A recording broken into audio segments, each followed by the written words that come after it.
என்னை பார்த்து பார்த்து வளர்ப்பதனால் அன்னை என்பதா, உனை தெய்வம் என்பதா, குருநாதன் என்பதா,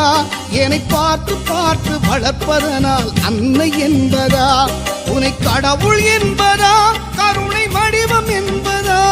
உனை கடவுள் என்பதா, கருணை வடிவம் என்பதா, ஐயா ஞானதானம் தந்த உன்னை தந்தை என்பதா, உனை தெய்வம் என்பதா, குருநாதன் என்பதா, என்னை பார்த்து பார்த்து வளர்ப்பதனால் அன்னை என்பதா.